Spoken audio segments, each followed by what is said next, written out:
How would you describe your studies at collectivist school? I think when I went to Drummers Collective, what impressed me the most was how systematic they approached drums and how to learn drums in a very systematic way. That really influenced me a lot. But I think Germans are more systematic these days. Yeah, maybe, but some people still in Germany think that artists are just good because they have a God-given talent. Uh-huh. But I think it's a lot about really learning your craft. It's more like a craft. So that was really impressive about Drummers Collective. So they were more like, okay, you can learn this, you just need to know how. And that was, the biggest influence. Who was or were your teachers at the collective? At the collective. Kim Plainfield was one of the teachers that influenced me the most there. And then I would have to name Michael Lauren, who lives in Portugal now. Pete Zeltman. Probably these three were the ones who had the biggest impact. Mm-hmm. But I had many more teachers because when you're at the collective, you can choose which teacher you want to take private lessons with. And I didn't have any teacher that couldn't teach me something new. So every lesson was really a good lesson. Could you please name some of your favorite drummers? Yeah, the first drummer that had a big impression on me was Peter Criss von Kiss. Mm-hmm. Well, not so much because of the drumming, but more because of the whole band. And me and my brother, it was iconic those days. Yes, it was iconic. But after that, all the drummers that played with Sting or the Police, Stuart Copeland, Omar before that, Omar Hakim and Manu Katché, and then of course Vinnie Colaiuta. Yes. And Dennis Chambers was one drummer I was listening to a lot. Yeah, maybe these. Yeah. Dave Weckl, I should mention Dave Weckl. Everybody's favorite. Yeah. I have a friend who studies at Pop Academy, and he's a very close friend of Annika, and Annika is one of your students. Mm-hmm. I've heard that Annika Nulis has a very disciplined practice routine, and there are sheets of exercises hanging on her practice room wall. How your practice room does look like? My practice room? Yeah. I've never been to Annika's practice room. Can you give me a glimpse to your practice room? My practice room is more like a studio because together with the bass player who plays in my band, Jan Delay and Disco Number One, we have a studio. Uh-huh. So my kit is always there, mic'd up and ready to record. And I do keep practice sheets. I write down what I want to work on. And I'm really well organized when it comes to practicing, but I don't have like a whole wall of sheets hanging there. No, I don't have that. Do you record during the practice time? Not really, no. I only record my practice when I'm not sure, but normally I can tell if it's working or not by just listening to me while I'm playing. You explained it fully and beautifully at the workshop yesterday, but I just want to have it for the website.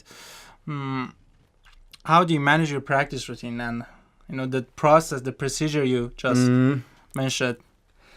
Well, there's different parts of my practice routine. One part is more about creativity, so it's not about measurable progress in terms of tempo or so. And then other parts of my practice routine are more about grooves. So this is more about feeling good with what I play. And other parts are about being able to play certain things I'm working on at certain speeds.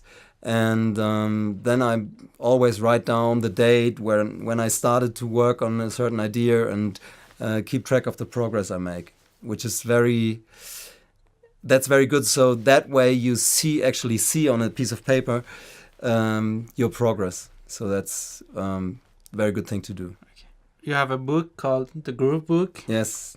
And some guys ask me to know, in what ways do you suggest to practice a groove book?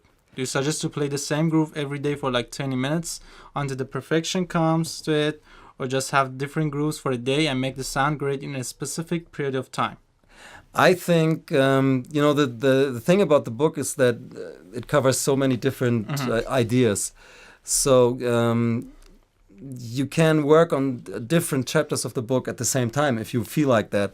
So, for example, you want to work on your linear drumming, you can work on the linear chapter, or if you want to work on your ghost notes, you can work on the ghost note chapter at the same time, because it's not like you have to be able to play chapter 1 first and then before you can go to chapter 6. So each chapter is a final closed story in itself. And I think it's always two aspects when it comes to grooves. One is you should be able to play the pattern right, and the other is you should make it sound real good. So these are two different sides of the same coin. And I think you shouldn't stick to one groove too long.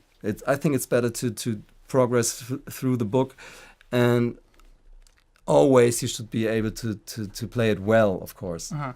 Right? So none of them precedes the other one. Some do. Some do. But for example, there's a specific chapter about ghost notes, and then after this chapter there are more grooves with ghost notes. But if you want to know how I came up with these ghost note patterns, it's good to work on the ghost note chapter first. But you can still play the other grooves, but then you won't know the story behind them. While writing the groove book, what was your main focus? What problems did you face as a writer, you know?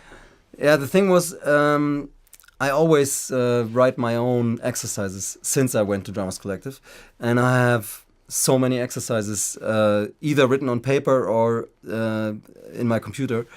And I wanted to write a book which is fun to play. You know, it should be...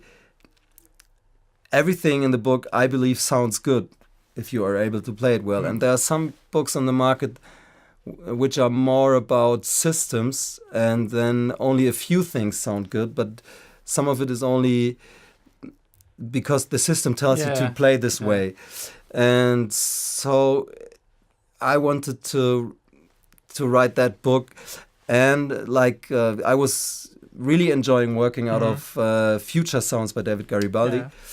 But what I missed in this book was how he didn't really explain how he came up with the grooves he wrote down in the book. So my intention was to give the student the possibility to write their own grooves and create their own patterns. And be creative with them. Yeah. How does teaching feel compared to the playing? I enjoy doing both. But I consider myself more a player than a teacher, because I'm playing many gigs and studio sessions, and I love teaching, but it's not the main thing I do. Do you practice teaching, or have you ever? Yeah, you practice teaching while you do it, right? Okay. So yeah. So no specific course for teaching. No. Okay. No. How did you find your way through finding inspiration from the environment? How, when you face what I call the writer block, how do you face that with that You mean when it comes to writing a book? Yeah, it's sometimes difficult, of course, but then you have to think about it, because what I find most difficult when it comes to writing a book is keep the explanation really short, but have everything in there that you want to bring across. And that was the most difficult part in writing the book, because I know from myself, when I have a book, especially when I was younger, I wasn't really reading what they explained. So I was only playing what was written there. So I wanted to keep that really short, but have everything in there. Again, this is a question from the workshop. How do you come up with your drum parts? And the main part of the question is that, do you play... if you have ever tried to play simple, or you just play simple? No, for me it's more... the main thing I care about when I play with bands or record with bands is that it feels good. So it's not so much about actually what I play, It's more about how I play it, and that's my main approach. So, for example, if you have a simple groove like ga boom ga dum ga dum ga, then the way you phrase this boom is so important for the groove, and that's what I like doing, making these things really good. And sometimes the patterns I play are a little more sophisticated, but I don't really aim at sophisticated patterns. I'm more into. You go for the sound. I go for the feel. Oh, yeah, okay. For the feel. Yeah. And does the producer want you to, play a specific pattern or a specific groove? It depends. It totally depends. Sometimes in a studio, it's really a freelance job where a producer has a very clear idea of what the groove is, so the exact pattern is clear, and sometimes they just say, okay, make a suggestion. Mm-hmm. It really is different every day. So when you work in the studio, you will really realize very quickly if a producer wants suggestions or not, or maybe they don't even talk about it, and it's just a natural process. So, and then you try things, and then at some point he will say, okay, that was great, mm-hmm. and I really like that. Let's go for this way of playing that groove.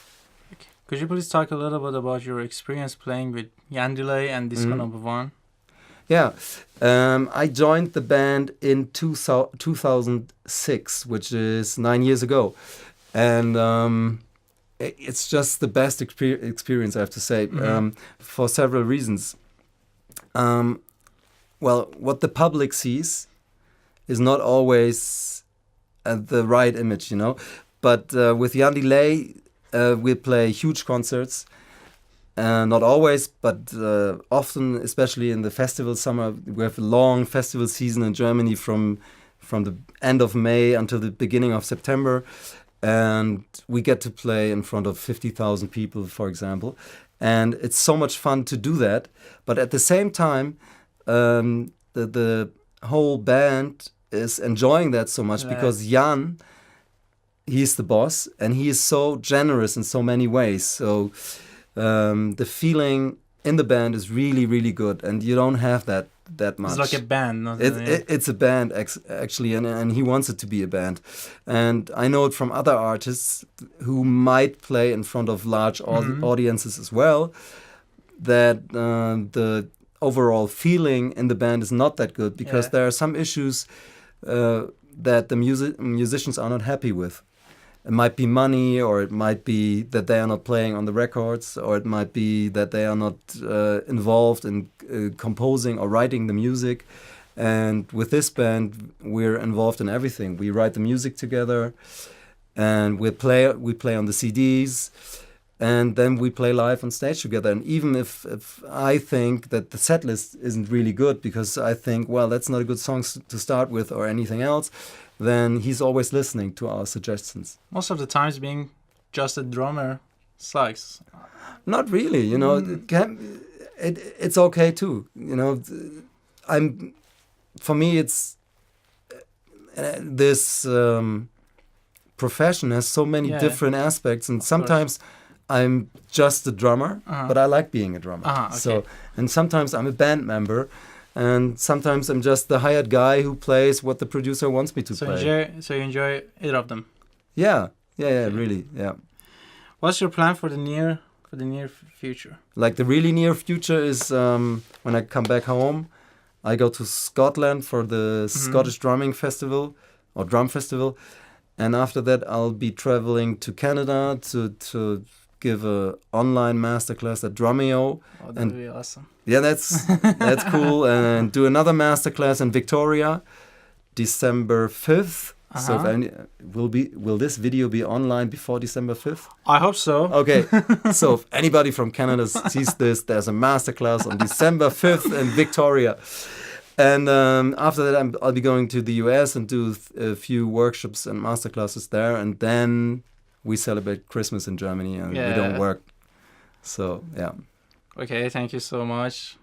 My pleasure. It was so informative and enlightening for me too. be here and have a chance to do the interview. Thank you so much. Thank you.